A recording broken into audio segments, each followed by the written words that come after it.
Hello friends, नमस्कार और जोहार संगवारी हो। स्वागत है आप सभी के आप मन के पसंदीदा चैनल छत्तीसगढ़िया न्यूज में एक बार फिर से। छत्तीसगढ़ के 10 महत्वपूर्ण आम आदमी से खास खबर तक जानने के लिए चैनल को सब्सक्राइब कर लें और बेल आइकन को दबाकर और नोटिफिकेशन को ऑन कर लें। चलिए बिना टाइम वेस्ट किए शुरू करते हैं खबरों का सिलसिला फटाफट से। सीजी पोर्टल टीका की दिक्कतें अब समाप्त हो गई है, जिसका सभी को बेसब्री से इंतजार था। छत्तीसगढ़ की जानी मानी कंपनी चिप्स को इसकी निगरानी करने को कहा गया है। 24 घंटे सीजी पोर्टल की निगरानी के दौरान यदि कोई दिक्कत आती है तो उसे तुरंत दूर किया जाएगा। कहीं न कहीं प्रदेश सरकार को इस पोर्टल को चलाने में दिक्कतों का सामना करना पड़ रहा था, इसलिए चिप्स कंपनी को इसका कार्यभार सौंप दिया गया है। आज सुबह तक 3,96,500 लोगों का पंजीयन हो चुका है। पोर्टल ठीक होने के 12 घंटे के दौरान 1,64,000 लोगों ने अपना पंजीयन किया। वहीं पोर्टल के लिए एक हेल्पलाइन नंबर जारी किया। यदि आपको पोर्टल खोलने में दिक्कतों का सामना करना पड़ रहा है, यदि कुछ समझ में नहीं आ रहा है तो नंबर पर फोन करके जानकारी ले सकते हैं। फोन नंबर है 8269696499। नंबर को एक बार फिर से बता रहा हूं, आप लिख लें 8269696499। यदि कोई तकलीफ आती है आपको तो आप इस नंबर पर फोन करके जानकारी ले सकते हैं। आपको बता दें कि रजिस्ट्रेशन होने के बाद आपको यदि एपीएल, बीपीएल और अंत्योदय कार्डधारी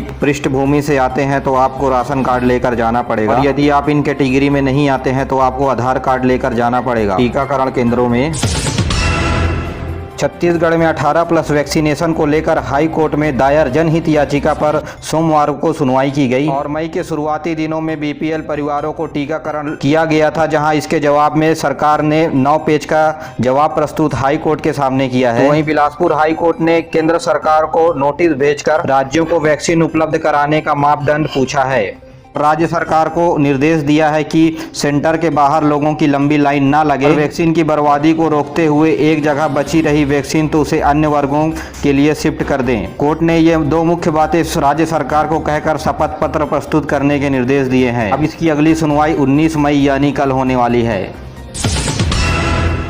बीजापुर के सिंगरेल में बने सेना के कैंप पर स्थानीय ग्रामीणों ने हमला बोला है और विरोध के दौरान गोलीबारी भी हुई है। 3 लोगों की मारे जाने की खबर सामने आ रही है और बीजापुर एसपी ने एक मौत की भी पुष्टि की। बाकी 2 लोगों की पहचान नहीं हो पाई है। गोली के बाद वहां भी अभी ग्रामीण मौजूद हैं। तनावपूर्ण हालात बने हुए हैं। बस्तर के आईजी का कहना है कि शुरुआती फायरिंग ग्रामीणों के भेष पर मौजूद भीड़ में नक्सलियों के द्वारा किया गया। जवाबी फायरिंग में 3 लोग मारे गए और आईजी का ये भी कहना है कि नक्सलियों की इशारे पर ये सब काम हो रहे हैं।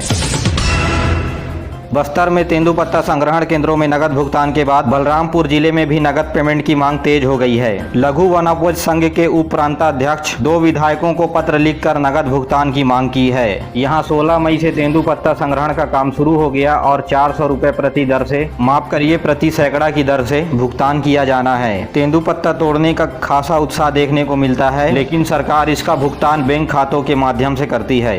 पैसे के लिए ग्रामीणों को बैंक का चक्कर न काटना पड़े, इसलिए नगद भुगतान की मांग की जा रही है। दिया तरे अंधेरा इस बात पर फिर बैठती है कि प्रदेश के मुख्यमंत्री भूपेश बघेल जहां वे अपनी प्रारंभिक शिक्षा और उनका जन्म हुआ है वहां अस्पताल ही नहीं है। जी हां, आपने सही सुना। छत्तीसगढ़ के मुख्यमंत्री भूपेश बघेल के दुर्ग जिले में 2 गांव हैं जहां उनका जन्म स्थान कुदरडी और दूसरा उनकी प्रारंभिक शिक्षा बेदौली में हुई है। वहां चमचमाती सड़कें तो बनी हुई है, लेकिन वहां अस्पताल नहीं है, जिसके कारण 9 लोगों की कोरोना से मौत भी हो गई। जी हाँ, इस बात से आप समझ सकते हैं कि नेताओं के गाँव की हालत किस कंडीशन में है। बिलासपुर में ब्लैक फंगस के 3 नए मरीज सामने आए हैं और सिम्स में इस वक्त सभी मरीजों का इलाज जारी है। इन मरीजों में 2 महिला और 1 पुरुष शामिल है। बिलासपुर में अब ब्लैक फंगस का खतरा मंडराने लगा है। इनमें से एक महिला मरीज बताया जा रहा है कि रतनपुर की है, तो वहीं दूसरी महिला गौरेला पेंड्रा मरवाही जिले की और तीसरा पुरुष मरीज जांजगीर चांपा जिले का है। इनमें से 2 मरीजों की हालत गंभीर है और इनकी गंभीर हालत को देखते हुए सिम्स के प्रबंधन ने यह भी कहा है कि आने वाले समय में ऐसे मरीज और देखने को मिल सकते हैं।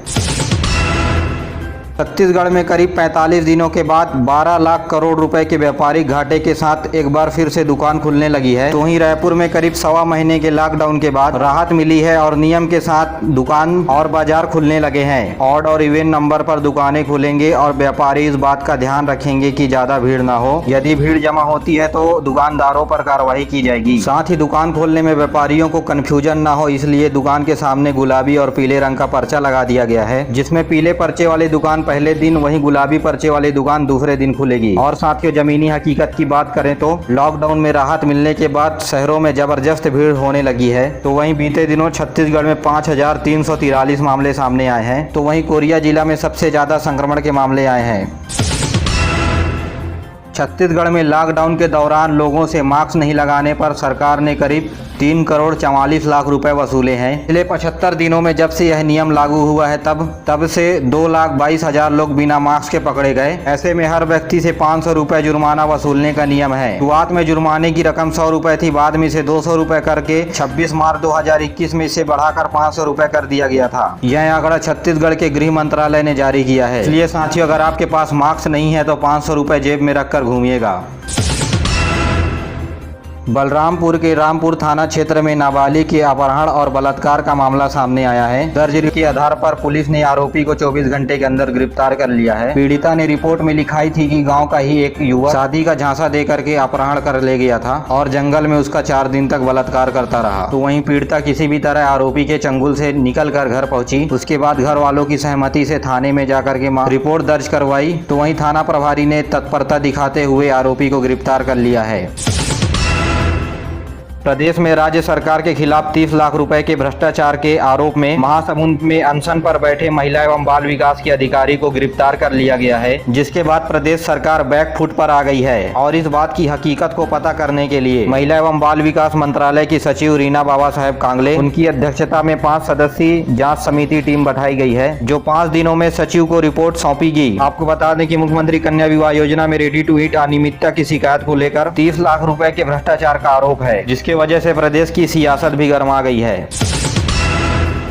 महामारी के संक्रमण की वजह से धमतरी जिले में मौत की संख्या बढ़ गई है। ऐसे में मृतकों को जलाने के लिए लकड़ी समेत कई प्रकार की व्यवस्थाओं की दिक्कत हो रही है। इसको देखते हुए निगम के अध्यक्ष ने मुख्यमंत्री से इलेक्ट्रिक सौदे की मांग की थी। सीएम ने इसके लिए 45 लाख रुपए की स्वीकृति प्रदान की है, जो अब जल्द ही शुरू होने वाला है। छत्तीसगढ़ के सरकारी स्कूल में पढ़ने वाले बच्चों के लिए यूनिफॉर्म खरीदने के लिए महिला एवं बाल विकास के बजट में 8 करोड़ 88 लाख रुपए बजट का प्रावधान है, लेकिन इस साल स्कूल नहीं खुलने के कारण यह धरा का धरा रह गया है। अच्छी खबर यह है कि हांगकांग में रहने वाले बिलासपुर के मयंक बिलासपुर के लिए 24 ऑक्सीजन कंसंट्रेशन भेजे हैं हांगकांग से। जी हां, जब देश की सम्मान की बात आती है तो विदेशों में रहने वाले भारतीय नागरिक भी अपना पहला कदम जरूर उठाते हैं, इसलिए मयंक के लिए एक लाइक तो बनता है। साथियों, वीडियो पसंद आया तो वीडियो को लाइक करें, चैनल को सब्सक्राइब करना ना भूलें और अपने दोस्तों के साथ जरूर शेयर करिए। दीजिए मुझे इजाज़त, मिलते हैं अगले वीडियो में। तब तक के लिए जय हिंद, जय छत्तीसगढ़।